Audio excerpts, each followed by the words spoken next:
Hello and welcome to this week's ITT Future You video.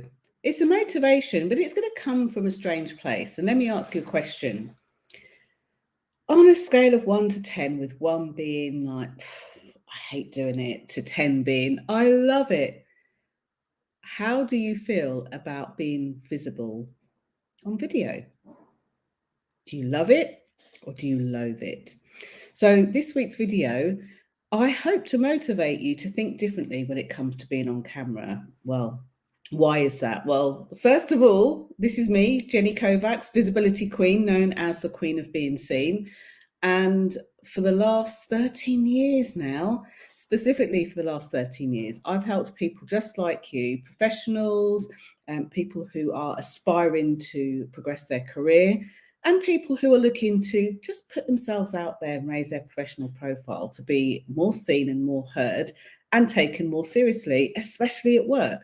So video is an important part of it. But when I speak to like the thousands of people I speak to, a lot of people feel really uncomfortable about being on camera. So my hope is that after this video, you'll at least think about what it takes to be a little bit more confident on camera. And by the way, you might not mind being on video, but you want to at least put your work out there and be taken more seriously, is what a lot of people tell me. And also banish this belief that it's not the same as an in-person, in the flesh meeting. Now, I get why you might say that, but for many of you and many of your colleagues that work in the travel industry, you might need to deliver a message of one to many. Think of these scenarios. You could be the CEO of a company and you need to do some form of staff briefing, and maybe your staff aren't even in one place, let alone one country. It could be that you are in the travel industry, aviation, hospitality, and perhaps you own your business, you're a founder, and you're looking to raise your profile in that way and speak to more people, have more people know about you. Or maybe you think that video and visibility means being on platforms like TikTok, where you're dancing and pointing. And although that could be true, that's not actually true either. So here's some things that you can do, especially to grease the wheels and get comfortable on camera. Now, I do have a free download, 12 secrets to being visible on video. So if you would like to hear about that, find me on LinkedIn or find me here on YouTube. Let me know and I will make sure that you get the link. It's a free download. It's got 12 secrets and it will help you to present and be more confident on camera without having to sound like a professional newsreader or having to be stoic and very robotic. So here are a couple of things to think about.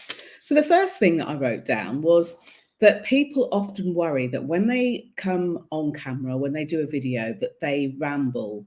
Now, there's a number of reasons, and it'll be different for every single person who's listening to this. But if you maybe think that you ramble, there could be a reason, and I'm going to give you a little tip that will help with that. Now, the thing that's most important to know is that you don't have to sound a certain way when you're on camera. This is the biggest thing that trips people up, because they think they have to sound a certain way, therefore they don't know what to say, or they think they have to pronounce their words in a specific way. So the first thing to do is think about the point that you want to make. Now, remember, you might be sat in a Teams meeting, you might be sat on a Zoom call, you might be sat on a video conference. So think about what you want to say before you say it. It's almost like make your point. And in order to do that, write down not everything that you want to say, but write down the point that you want to make. And for many of you, this can be done in 2 or 3 words, actually. You don't need to write down everything you need to say. The reason for that is if you write down everything you need to say, you'll pick up your piece of paper and you'll start trying to read. And there's something that happens both as a public speaker and when you're live on camera, that if you try to read your words, it's like all of the words dissolve and melt into the page. So you don't want to do that. So first thing is make your point and have that written down so that you can speak to that point. The second thing is, even though you're not eye to eye, face to face, you can still, on a video call, have a look at people's reactions, much like you would do if you were speaking in a one-to-one to somebody in a room or one-to-many in a room. You can still look around and have a look at whether people are looking like they're absorbing what you're saying. Maybe they're thinking, so they're looking up like this. Maybe there's a confused kind of puzzledness on their face. Now, this isn't necessarily a bad thing. This just means that they're taking in the information that's just been said and they're rolling it around their head. This gives you an opportunity then to engage and interact with the people that you're speaking to and perhaps ask questions. The simplest question, of course, is, does that make sense? Is that clear? Do you understand the point I'm making? Do you see what I mean? Any of those questions, not all of them, but just one of those questions will help the video call or the video to be interactive if there are live people on the other side.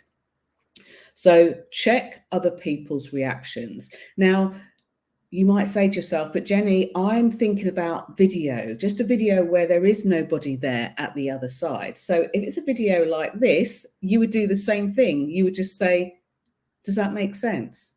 Do you think you could use that in your next video?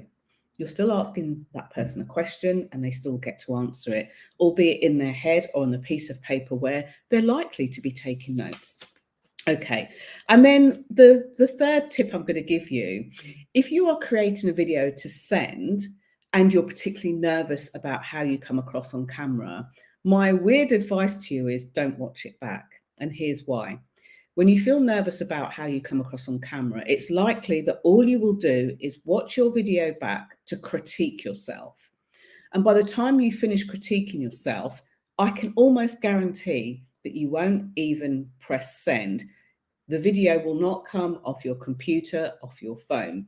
You'll decide that you want to do it again and you want to do another one. And you'll focus on all the things that you think you did right or wrong, normally wrong. So don't watch it back. Now, if you're live on something like Zoom or something like Teams, you can switch off your self view. And by switching off your self view, it means that when you're speaking to your person or people, you're speaking and having as near as realistic a conversation as possible. And what you're not doing is spending your time looking like this because you're looking at yourself on the screen and thinking, oh, is my hair sticking out? Have my glasses clouded up? Oh, have I got something between my teeth? Oh, maybe I've got lipstick on my teeth. You're not thinking about any of those because what you're doing is you're now engaging with the people that you're speaking to. So there are lots of tips that will help you to enhance your confidence on camera and even just convey credibility on camera. So if you do want that, just click on the link below and you'll be able to download the freebie. Thank you so much for watching. Let me know on your scale of 1 to 10 how you feel about doing video. Is it a 1? Is it a 10? Has it improved from watching this? Let us know, and remember to like the ITT Future You on Instagram, they're on Facebook, they're on LinkedIn, they are on Twitter. So do remember just to click one of the links below and join them wherever you see the ITT Future You. Hopefully motivating your Monday. Bye for now.